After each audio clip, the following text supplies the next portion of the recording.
All right. Well, hello and welcome everybody, and welcome to tonight's CLAB panel. I think we have a great one for you, mainly because I've known most of the people on this panel for about 2+ years, and they've been an integral part of a group that has helped make my career.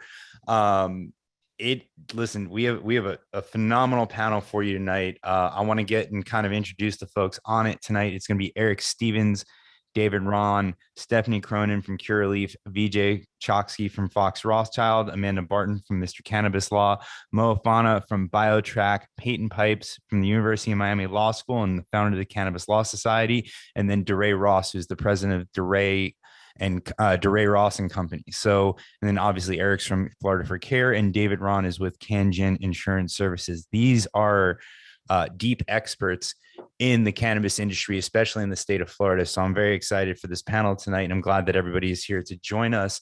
A little housekeeping before we get started. I'm sorry to keep looking at my phone, but I wasn't diligent enough to write any of this down.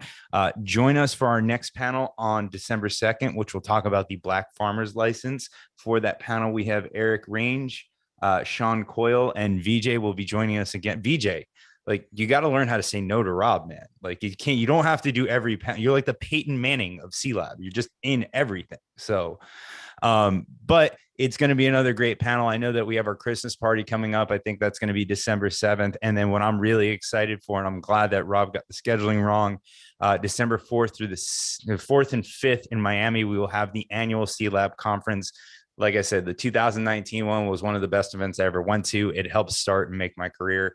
I'm very excited for it to be a full-on conference again, for it to be at a true hotel and conference venue. I think we're doing it a little bit different, a little bit better, and it's going to have a very nice national appeal to it with, the typical Florida focus. So with that being said, let me bring in your co-moderators for tonight, because we have such a big, wild panel. We need two people to keep it under control.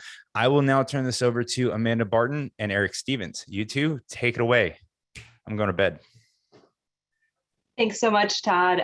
Welcome, everybody. We're excited to have you for a wonderful panel this evening. We're talking about 2021, a year in review, where we'll be touching on all the exciting things that have happened on a national and state level in the cannabis industry, and also maybe some predictions for what's to come in the future.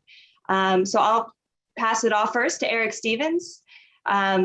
Eric, what's going on with you at Florida for Care? Hey, yeah. Well, thank you, Todd, and thanks, Amanda, for everything you guys have been doing. Obviously, it's been a long year. It's been a little bit different this year, but once again, things have continued to move forward. So, do you want me to start with Florida for Care stuff? Do you want me to go down through the list? How do you want to run through this, Amanda? Sure. I mean, if you just want to kind of give an update on what you're doing with Florida for Care and what you're seeing within the state of Florida, and then maybe we'll look on a bigger national level and pass it off to VJ, and he can talk on kind of what's going on more of the national level with some of the states that are coming online. Yeah, no, that sounds good. So listen, there's been a variety of bills that have been filed. So there's kind of been two legislative sessions. One happened earlier this year in March.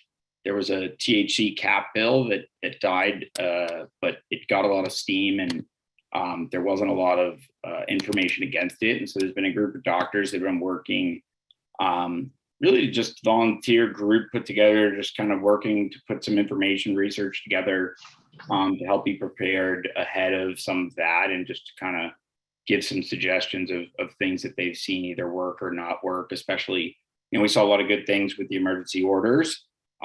Be it essential business designations or just the ability for there to be curbside or telehealth for recertifications, and some of that's gone away. And so I think some of those issues, in addition to some of the things like reciprocity for some out-of-state patients, some better protections, whether it's in a healthcare facility or in your job, if you're not impaired, some of the things like that are having a little bit better steam. Listen, there's been Republicans and Democrats that have filed bills on any and all of the things that I've just discussed right there. This session, there's been a lot of discussions on what's going to be happening with these different cannabinoids that people are seeing in different places that aren't really labeled, et cetera. And so there's kind of a variety of things that are coming to a cusp here, but there's basically one committee week left. It's the last start of the last week of November and first week of December. And then there's a 60-day legislative session from January to March. And that's basically all the time where things could go good, bad, or nowhere, realistically. And, there's a lot of different rules and factors that could weigh in on that, but there's going to be a bunch of doctors up in Tallahassee on December 1st. And hopefully there'll be some good discussions between that day and the day before. So if there's anybody who's going to be up there, wants to, or knows some doctors who might, feel free to reach out and let me know. But there's been a lot of great things happening. We got over 650,000 patients in the state at this point. There's just so many different products. We finally got edibles. We finally got some other new products that have been coming in. There were some new rules that have come out as far as packaging and labeling that have been a little bit troublesome, I think, for a lot of folks. And so that may need to be revisited in some capacity as well. So, but yeah, those are some of the things that I think could relate to this, and probably a lot of the topics that come up tonight. Some are things already happening, some are happening in other states, and really, I think the other state things are interesting because those are the places that a lot of these legislators are looking in some capacity, at least for some ideas of where to go on some of this stuff, or what's been going on in other places, so that they're not fully reinventing the wheel. So yeah, VJ, do you want to talk about either anything I left out on the state level, or? Yeah, for sure. Yeah, so yeah, thanks for that update for Florida. I think, one thing that's interesting that Florida did, you mentioned like Florida looking at other states. One thing they did look at with other states is the introduction of hydrocarbon, right? So what that's going to do is they made their much anticipated hydrocarbon rule. So now you can have butane, heptane, all those hydrocarbon extract products available for the Florida market. Prior to that rule, it was really just ethanol and ethanol and CO2 that were utilized by MMTCs to make products. But, just expanding outside the scope of Florida, we're looking at a lot of states that made some movement this year. Some notable states include California, for instance. California is kind of a cluster, right? It's kind of saturated. And quite honestly, it's very difficult to make an honest buck. That's why we're not seeing a lot of MSOs get into California. But to that respect, what they did do that was interesting is they passed a new hemp bill, Assembly Bill 45. And what that did is it opened the door for hemp, CBD, to be introduced to like food and beverages and dietary supplements. So that's going to be a big boom for that market out in the West Coast. And then kind of just moving your way towards East, I see a big development happening in Texas. Texas, relatively speaking, is a small state. It's not Florida, it's not California, it's a medical state, and it has a very low population in terms of patients. It's only about 13,000 patients that are eligible to purchase medical marijuana. But what they did that was interesting is over this past month, they had their largest increase in patient count. Over 2,000 were added in October from September, thus bringing it to 13,000. That's really small comparatively speaking, but there is no other state in the United States like Texas. That's a green opportunity for a lot of companies. And quite honestly, they started giving out licenses in 2017 and they only have 3. And they're the same 3 that exist today. So I think that's kind of interesting, a new market just to keep an eye on.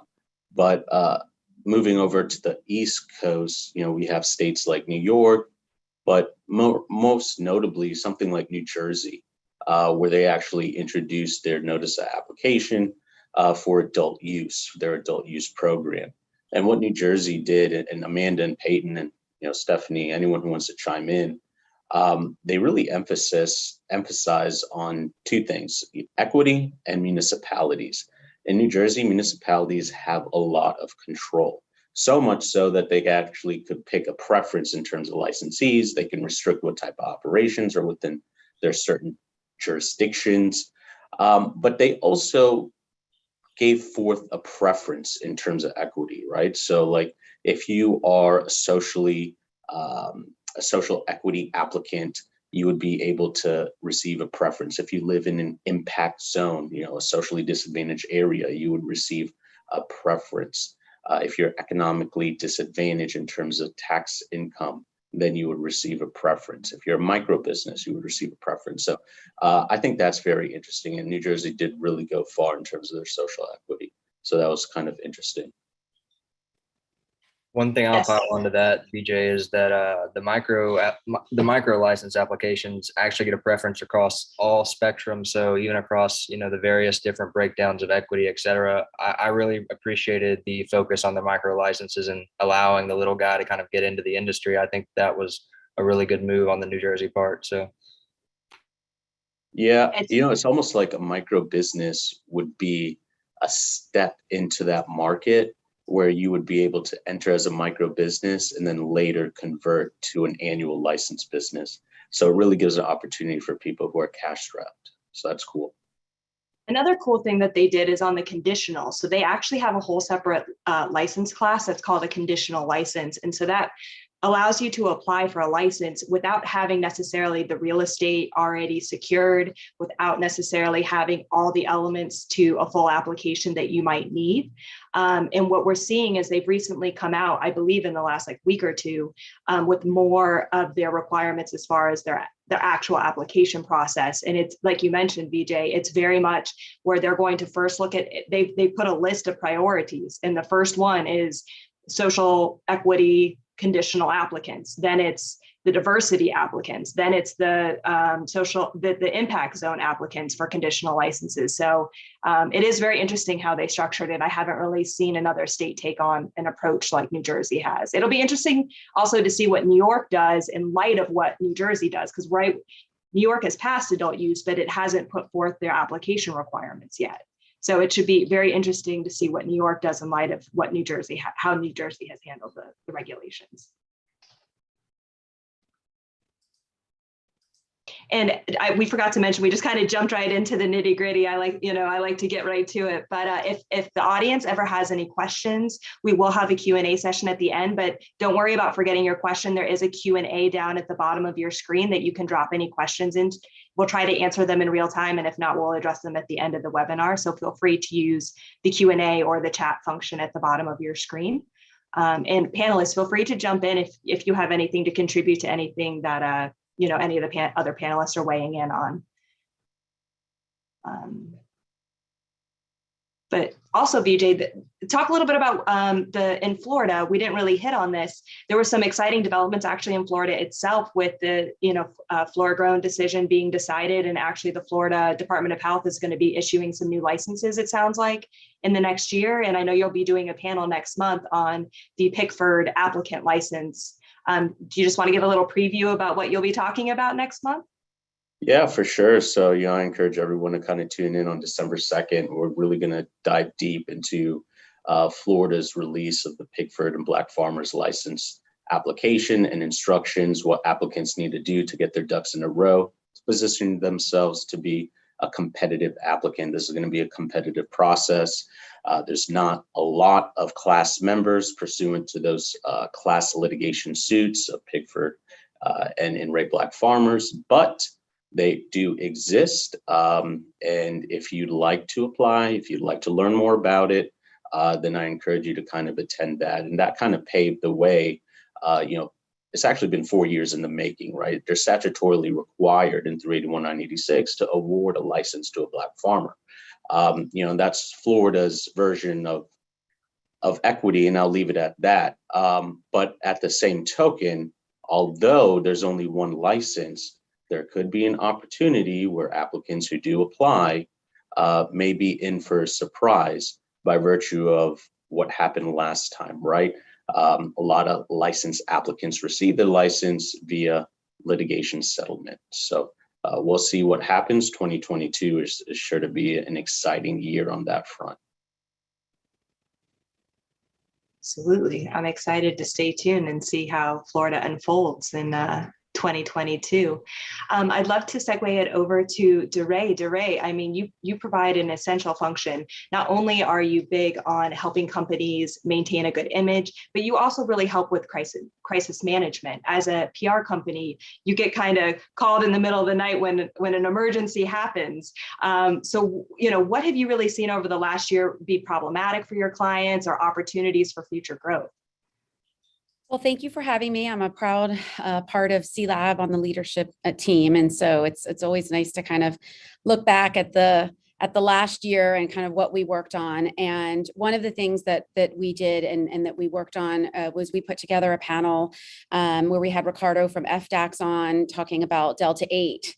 And obviously that was, a huge from a legal perspective, from a PR perspective, all over the US. It's not, obviously not just specific to Florida. So that is certainly an area that just this year has been a huge focus for us and our clients that are either on the legal side or producing the products or testing the products. And so, and obviously there's, kind of looking forward to 2022, there's a lot more coming with, all the other stuff that we know is coming.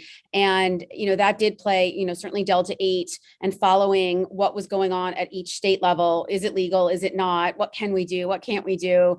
What states were doing what, and certainly advising and working with our clients. Certainly, we're not the legal experts, but we have to make sure that they need to make sure they're in compliance, and we need to make sure that, we're not falling into a situation where there's a crisis or, if we need to jump into something. But Ricardo was great from FDAX. I know they couldn't really touch much of Delta 8, and we had a lot of folks on the webinar about that. So I know there's a lot of opportunity kind of moving forward. We've got, Delta 9, Delta 10, THCO coming. So there's a lot kind of on 2022, but I did want to kind of put out there and talk for a second about Delta 8, just because I know on our end, it was so incredibly busy and trying to navigate what does it mean, what, who's interpreting what to mean what, and how do we kind of work around it.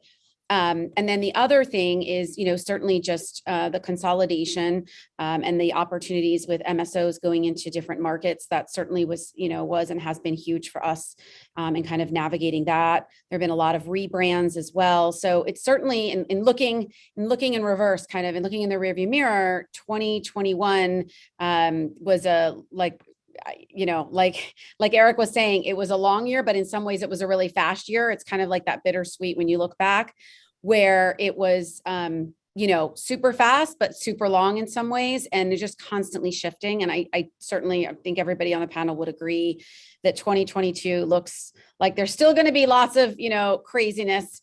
And I still continue to say that being in this industry, it feels like every year is like dog years. So it's like 7 in any other industry. So I don't think that's going to change, certainly in 2022. And, we're happy to be along for the ride and to help our clients.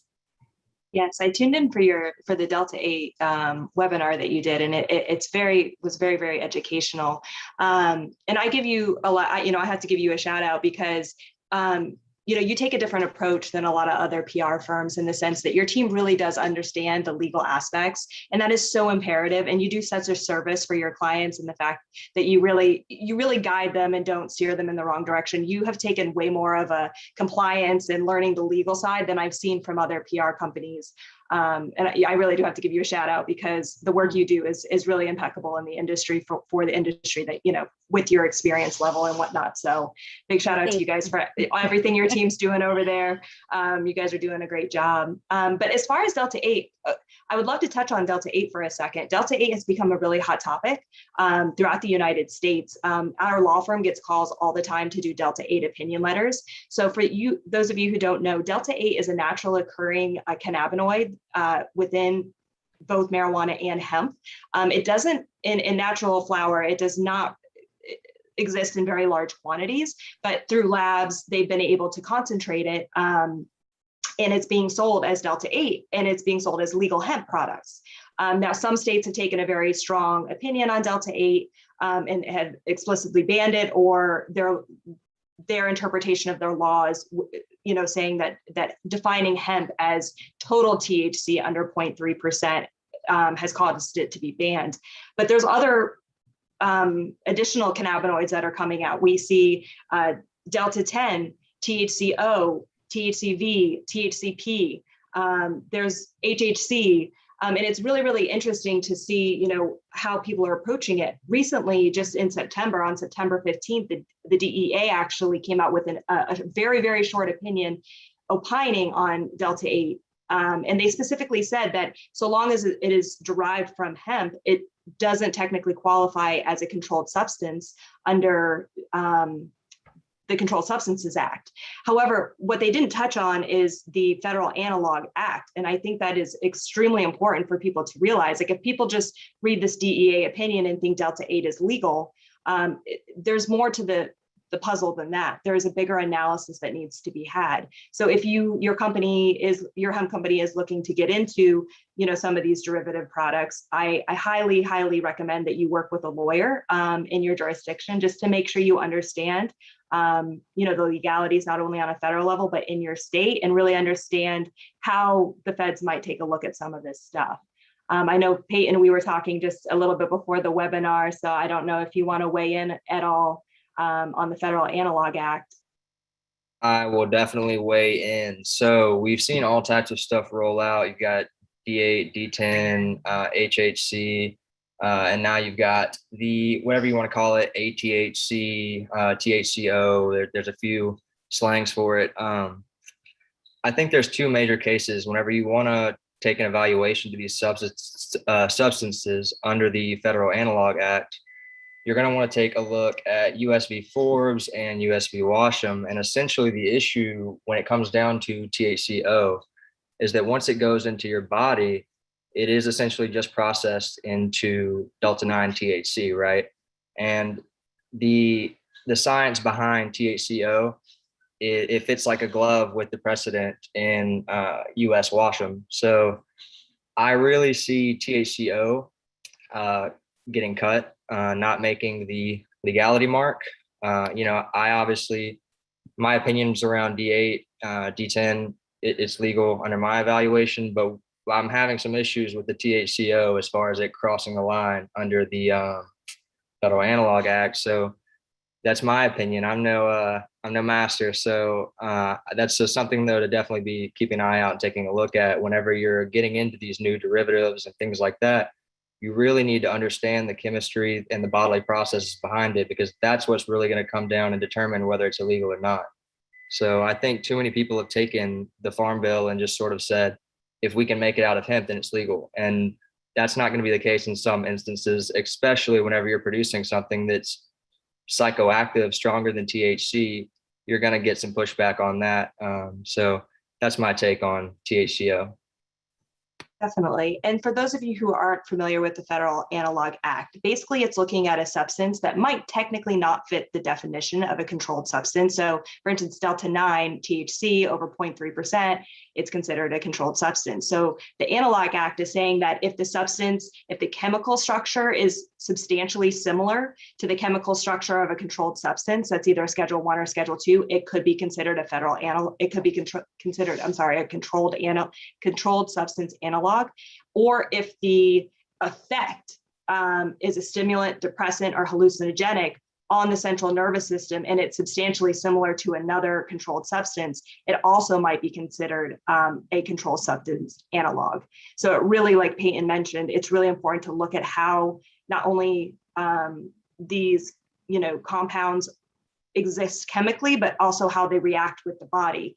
And where I think it's really going to come down, like Peyton kind of inferred, is like looking at the potency. If the potency is almost equal to or greater than Delta 9 THC, I think we're going to see problems from regulators and some greater scrutiny just because of the psychoactive effects. But I do think this is going to be something to keep taking a look at in 2022. So yeah, keep an eye on that. But I won't bore anybody else with my chemistry. I've been nerding out on the chemistry side of things lately. It's very interesting. And I will say also that in 1992, the Federal Analog Act was set aside as being unconstitutionally vague. And then in 2002, it was brought back and it was upheld and is still being upheld today under certain circumstances, particularly when somebody knows that they're engaging in the production of a synthetic drug that is intended to mimic the effects of the original. My opinion, if Delta 8 is intentionally, maybe not intentionally, but is made and sold as weaker, than Delta 9, as Amanda was speaking about. And I think that you're really running into issues once you start producing actual psychedelic and sort of pushing psychological effects off of these derivatives. I think that, you're going to be in a whole mess of trouble. So keep an eye out. Great. Well, pivoting back, Mo, I'd love to hear what you have to say on what's going on with the seed to sale tracking. We know that Florida had an emergency rule and that they were looking at trying to put forth some seed to sale tracking. Have they adopted a system within the state of Florida yet as far as seed to sale, and what else is going on a national level in the seed to sale tracking? Sure. Thanks, Amanda. So in Florida, we're still in active RFP. They sent us an email, I think, earlier this week where we were selected as one of the finalists. So good indication that at least we're getting closer. I think their current timing has them announcing a winner either late December or early January. But as we all know, it's Florida, so that may slip a little bit. On the national front, I will tell you that it has been a more active. Oh, sorry. It has been a more active year across all states.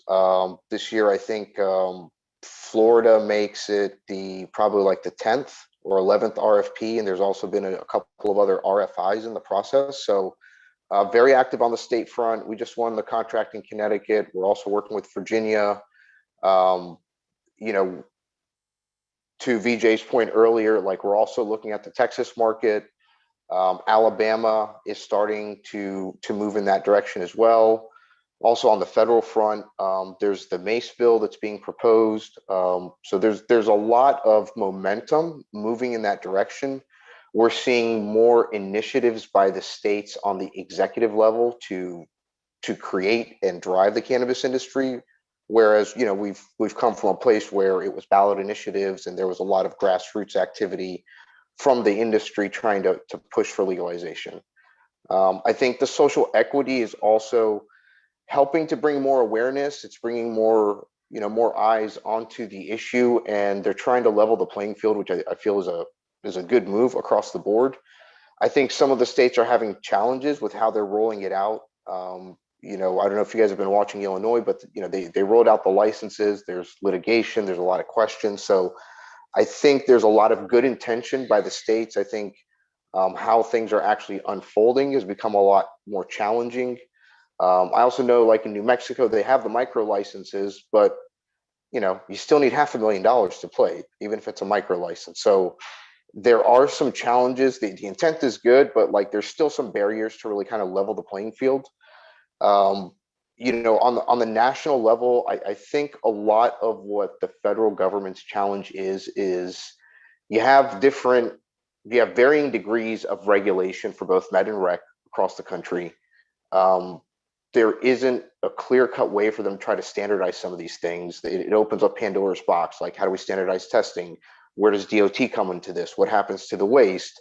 Where one state may be okay with all types of extractions, right? Like the hydrocarbons just got introduced here, but other states have been doing them, right? Like, how do they weigh all these things? They don't have enough, I think, people in the know from the market that can guide them. I think that's one of their bigger challenges is the knowledge transfer and them beginning to really kind of wrap their arms around this on a federal level.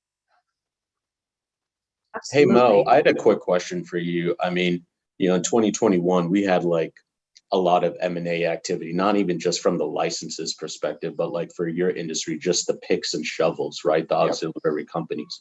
We're seeing a lot of activity on that side, whether it be like, POS or seed to sale or customer retention management. I'm sorry, Amanda, I gotta say my acronyms, but like CRM, customer retention management, ERP, enterprise resource planning. You got your e-commerce platforms, We saw Dutchy buy Leaf Logics. We saw Kerna buy MJ Freeway, and then they just bought 365 Cannabis.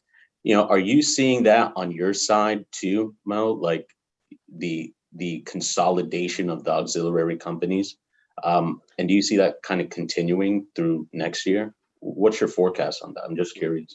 Yeah, so honestly, what we think is going to happen is just like on the licensee side, right? Like the MSOs are rolling up, they're figuring out which states to go into, and kudos. I liked your remark about California. That's something that a lot of people don't understand. That like the California market, it's so big. It's like, yeah, but it's oversaturated. The black market is still robust. Like price points and taxes are an issue.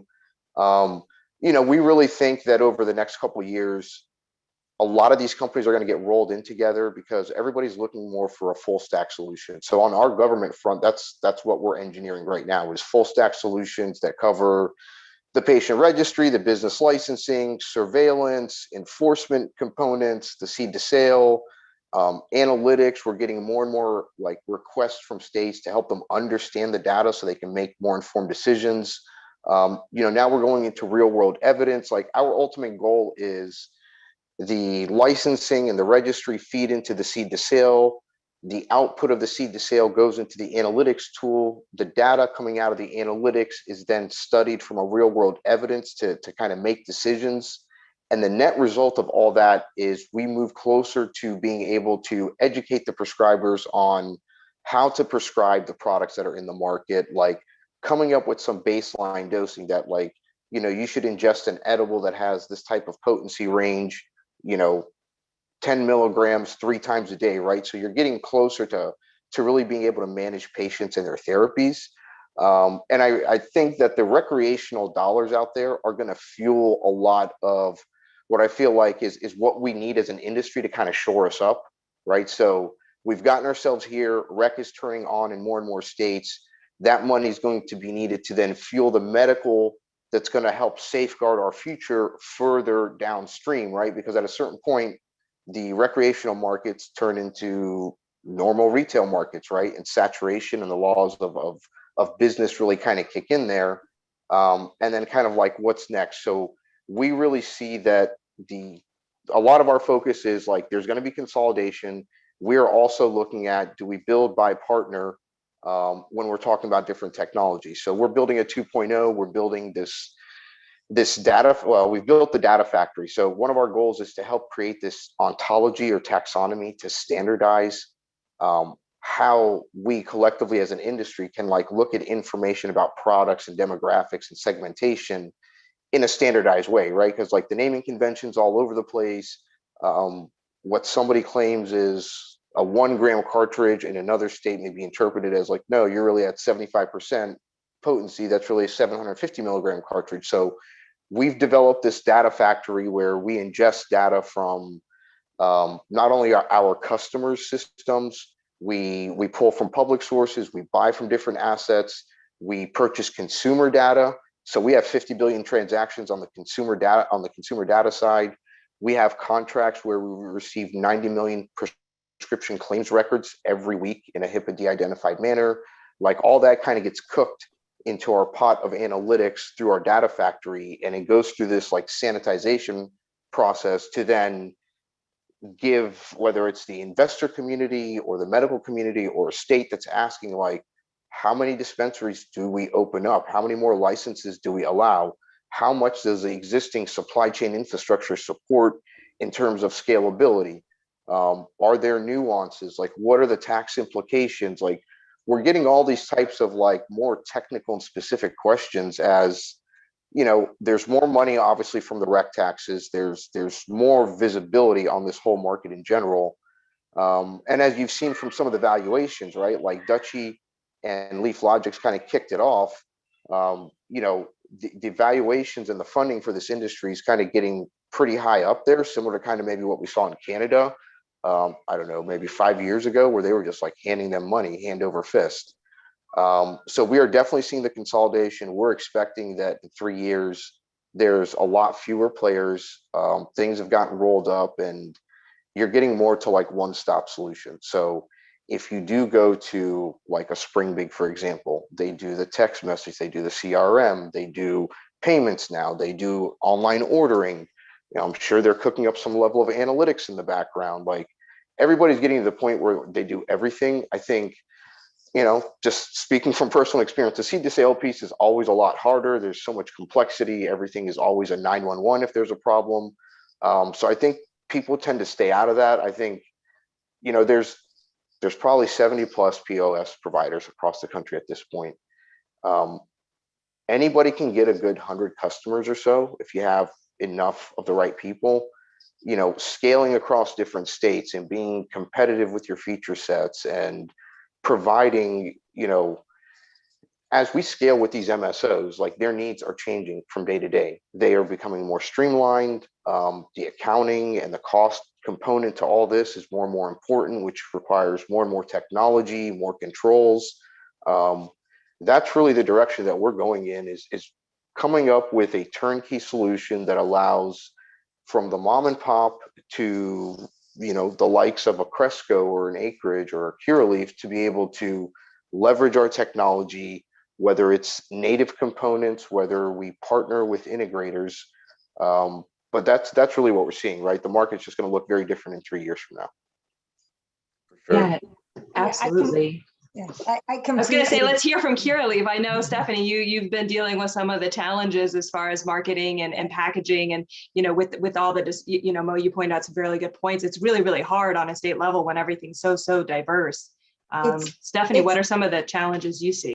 Yeah, so absolutely, especially when you are a multi-state and national brand, that your goal is to build a national brand, right? It's not to be known just in one state. It's to build the biggest presence across the country as you possibly can. We just acquired Trike out in the West Coast. And I agree. I think that there's a race to build more and more and more.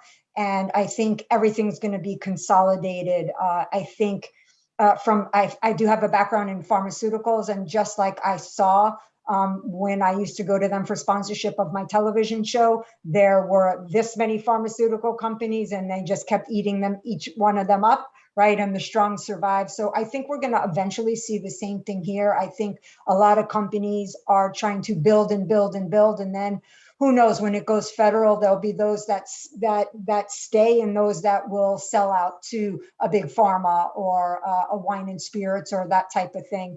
And for marketing, which is my area, the challenges are, especially multi-state, is the differences from state to state.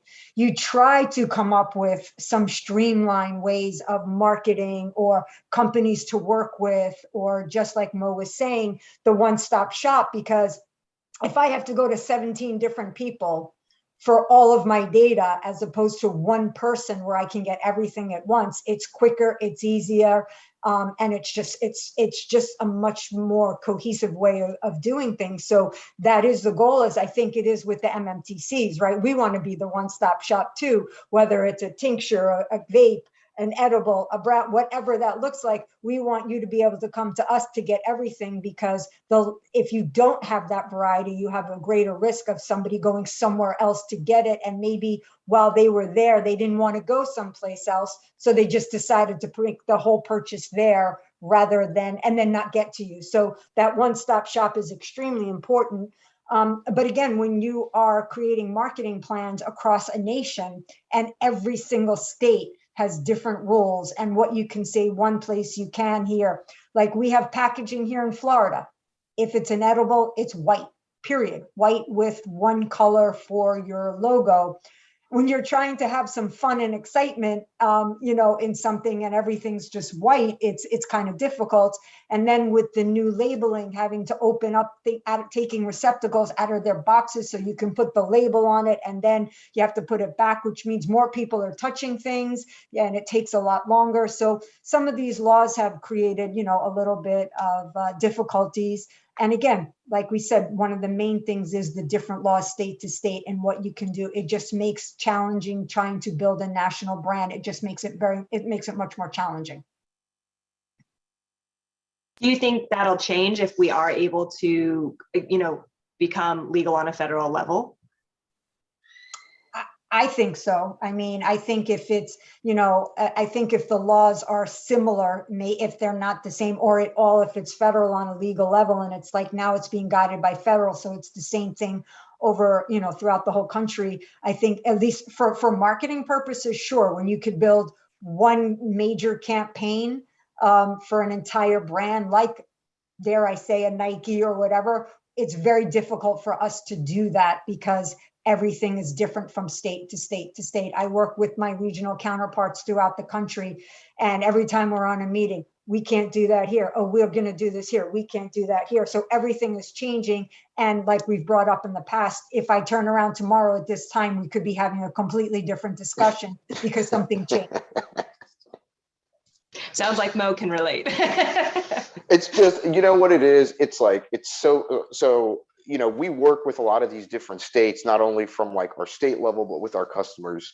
The temperament, the like social stigma status within a market is different. How like the regulators enforce against the licensee makes a huge difference. Like, there's like so much inefficiency, and it just, it's a time suck for the licensees. It's a time suck for us. Like, I can't, like, I don't want to disclose some of these things, but there's so much like infighting in some of these states that just, it like wrecks everything. People don't realize it when they're like, oh, they just took forever. It's like, yeah, they've been arguing behind the scenes because of political power or who has more leverage. And in the process, we as the industry get run over and we hemorrhage cash while we're waiting on these responses and these actions. So it's just, it's challenging. I guess here's kind of what we're hopeful for, is that there gets to a point where we kind of have something similar to the Cole memo, and there's some overarching federal guidance that says, you know, as long as the state doesn't do these things and you give us this type of visibility into reporting, you're all good. We reserve all other rights back to the states. And there's some sort of mechanism to allow for reporting upwards to the feds. I think if they try to take like some sort of federal tracking system, God help us, like every state will turn into a mess. Like there will be so much inefficiency and like so many problems. Like it'll wreak havoc on us. You know, to look at an example, like look at Washington. They tried to implement leaf data. It's been a problem. And in that process, businesses have shut down because of that technology failure. These guys couldn't transact. They were literally like working month to month, and then technology derailed them for 3 months. That was it. Like hundreds upon hundreds of businesses got shut down. Like there are like real world like implications to some of these decisions that I don't think really get thought out, or they're just made in a vacuum, and we suffer with the outcome of that. Yeah, absolutely. To your point with just the stigma being different state to state, it's different city to city. Yes. You know, right? In the state of Yep. Florida, what you see on the west coast of Florida versus That's right. Miami is night and day.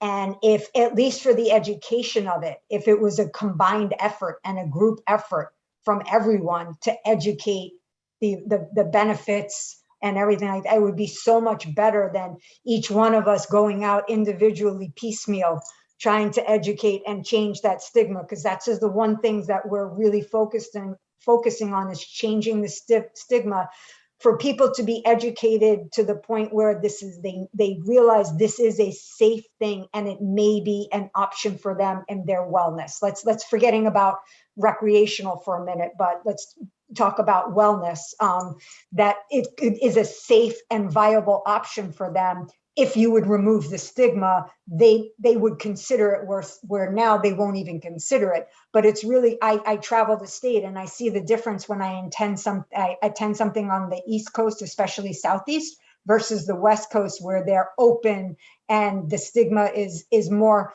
if there is stigma, it's more out in the open as opposed to behind the scenes. And I think if even on a federal level, if we could have the education component, being that this is legalized already in so many states, that we can at least do the education part, that would help to get rid of some of the stigma. Yeah, I think education is key and pushing this movement forward. We've already seen a lot of stigmas being brought down, and I noticed, from anecdotally from my own personal life, people that were very opposed to it, grandparents and older people, and people that were really, really against it. They're coming around. They're like, okay, Amanda, I see what you're doing. And we need to hear more stories. We need to hear, and we need to hear, have more opportunity for education. I totally agree with you there. But I do want to kind of segue a little bit back to, when you are an MSO or even just a state operator, there's a ton of liability that can be associated. Like we said, there's so many rules, there's so many regulations. You need to dot your I's, triple cross your T's. So a really important thing, besides having an amazing team of lawyers and marketing and PR and other professionals, is insurance. Insurance can really help in many different ways. So we have David Ron. David, can you tell us a little bit like how insurance can help a multi-state operator or even just a cannabis operator in the space? Yes. Yeah, sure. A great thing to talk about, especially for multi-state operators and single-state operators as well, is to have a robust and comprehensive management, liability, risk management portfolio. So it's really dealing with all of the certain risks and lines that really kind of aren't part of the, personal injury or building damage sort of liabilities like your product or general liability. Those things are like employers' practices liability, directors and officers insurance, balance sheet protection, general partners liability, cyber insurance, crime and fidelity insurance. All of these lines of insurance really deal with the errors and omissions that you might come through on day-to-day work. And then also, it really shows that if you have all of these different insurance policies and it's such a comprehensive risk management portfolio, you're really going to attract yourself not only the investment money and capital that you're looking for either your multi-state operation or your single state operation, but you're also going to attract qualified management to run these companies and to run these entities that are making the pivot coming over from big ag or big tech or finance, who are looking to sit on these boards and become directors and officers. They want to make sure that the company is up to snuff and ship shape as far as the risk management is concerned. And hold on to the handrail. If you are standing on Absolutely. the moving walk, please stay to the right so that others may walk on the left. Okay, absolutely. Sorry, everybody. Dave is at the airport, so we did not time our panel well as far as with him being at the airport. But we do really, really appreciate you participating and making sure and making this a priority this evening. But I think that's a great point, right? Like a lot of people are like, "Oh, we can't afford insurance. We're a startup." But realistically, it really can help you attract top-level management and actually attract investors. So insurance is definitely not something to be overlooked, even for a startup. It also, there's so many different types of insurance that you can get. And a lot of people also think, well, there isn't insurance in the cannabis industry. There definitely is. Dave, and his team can definitely at CanGen Insurance Services, they can definitely help you out with all your insurance needs. But I think it's a very good point that you make as far as not only protecting your liability, but making you more attractive as this industry grows, and also to the point that as it consolidates, it is becoming popular. And I do agree with Stephanie, we are going to see more consolidation similar to what we saw in Big Pharma once it's more allowed on a federal level. And once we see, things coming more online in other states as well. We do have about 10 minutes left. We have one question that came in. If anybody else has any questions, now's your time to put them in the chat. But while we wait for some more questions, I'll turn it over to you guys. Do you guys have any last minute thoughts or anything you'd like to chime in on that we've talked about today? I mean, I kind of want to talk about, this consolidation trend. And, I think we all touched on it, and we all kind of foresaw that consolidation is going to be key, and it has been key for this year, for 2021. And, I think everyone agrees that 2022, it's going to get even more so. And I think, one of the things that's going to be a catalyst to that is just the availability of financing. We've seen a lot of MSOs that have really secured relatively low rates, high when we're talking about outside of cannabis, but within cannabis, relatively low. GTI got 7% for about 220 million. Ascend got like almost a little less than 10% for like 210 million.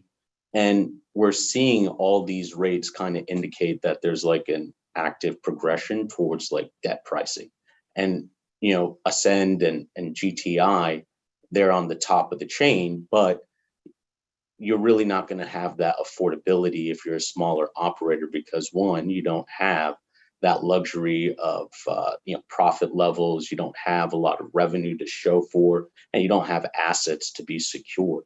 But it is a positive trend that larger businesses who do have that cushion to kind of withstand these short-term swings in demand, that they would, essentially provide some lenders with some comfort and that theoretically be afforded those lower rates. So I think that's going to be one thing to look out for, to see how that trend continues in 2022 and kind of just fuel the more consolidation in the market.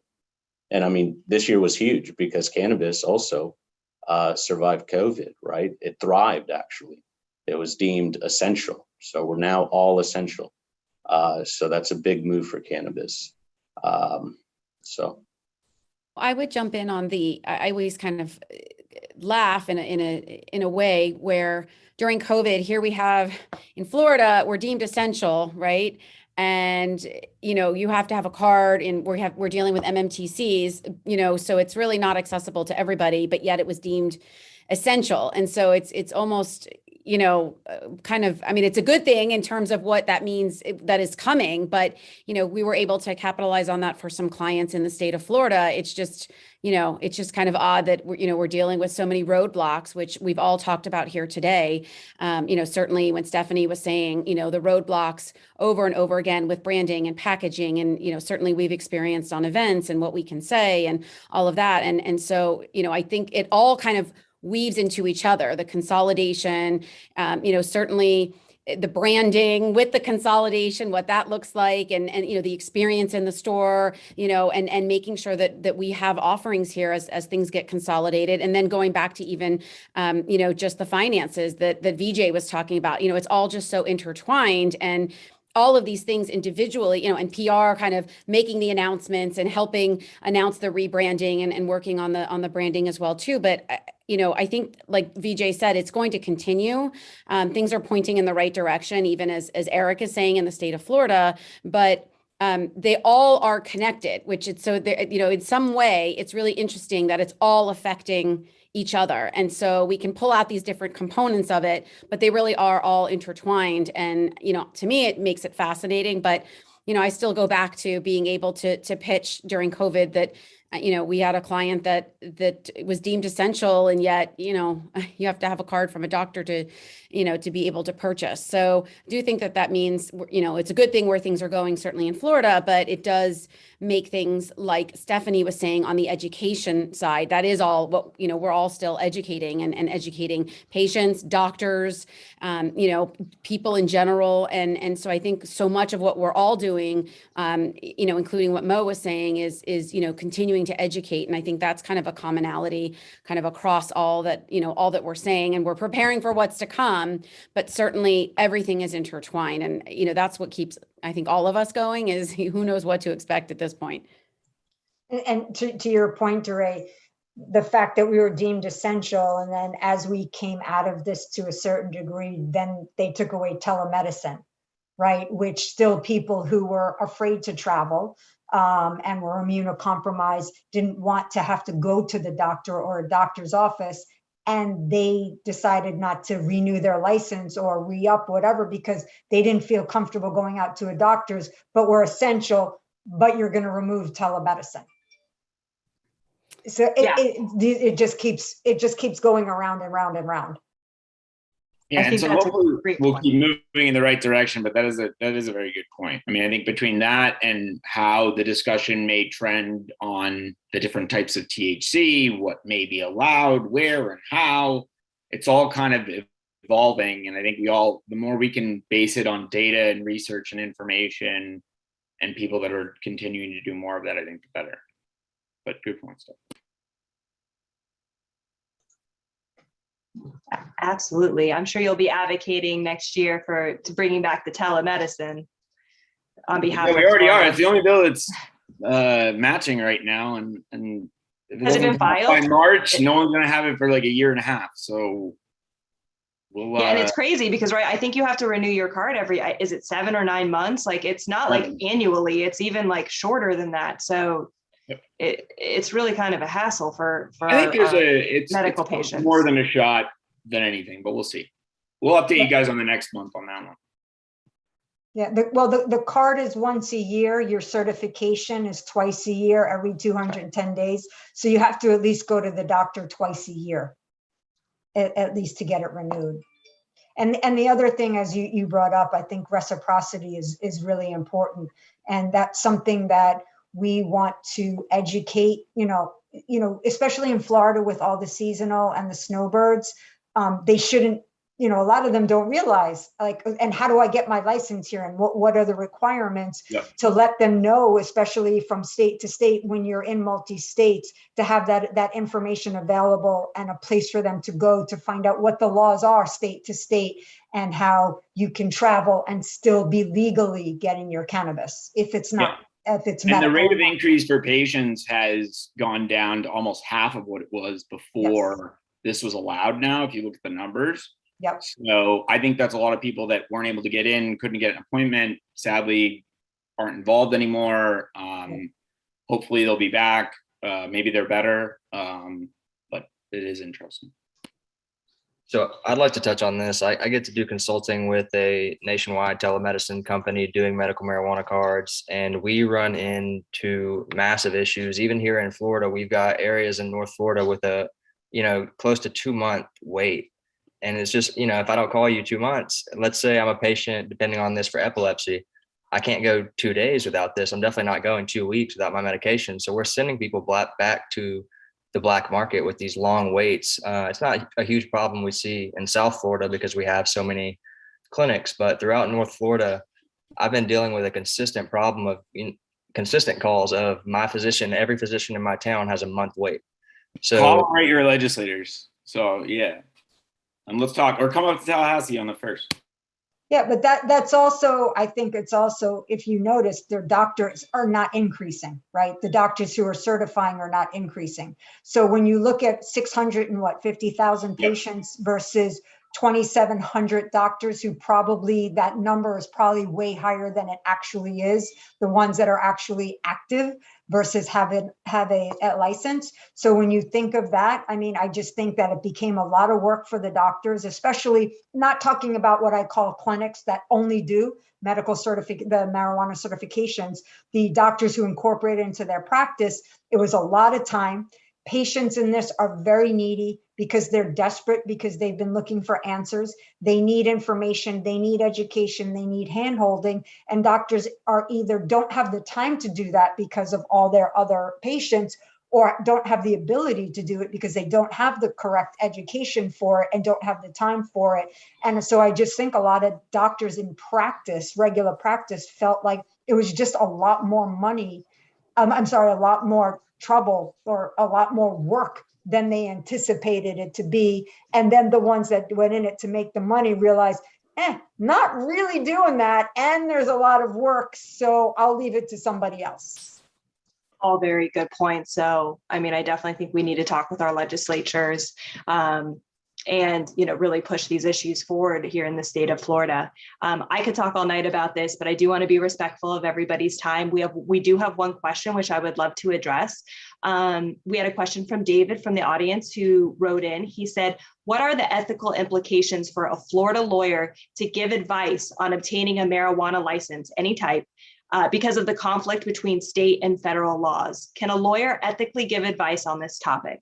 Yes, David, we can. While I am licensed under the state of Florida, I am also qualified as an attorney to give, to interpret the federal laws as well. And I mean, our answer is basically that. I mean, we would go into much more detail, but at a federal level, I mean, anybody that is engaging in, the unauthorized sale of a federally illegal substance is doing something that is federally illegal. So, you do have to keep that in mind. Now states, we've seen that the federal government is not necessarily coming in and prosecuting, people who are operating with a license under their state's guidelines, but that doesn't mean that doesn't change in the future, under different, a different president or other regulator. But does anybody else have anything to weigh in on that? Yeah, I agree with your assessment, Amanda. We are allowed and permitted to do that. Best practices would be for David, who asked that question, is to ensure you have the appropriate clauses within your engagement letter that stipulates that, this is a federally illegal substance and federal law prohibits the use and possession and distribution. And then, you as a client understand that the landscape of cannabis changes rapidly. And, there is a conflict between state and federal law. Just like you mentioned, Amanda, right now governments aren't prosecuting, but if that were to change, you would also include in the disclosure that, your right to attorney-client privilege or work product privilege, may be argued by the government if it decides to prosecute, that it does not apply because, you were aiding and abetting. So it really just comes down to disclosing comprehensively to your client within the engagement letter.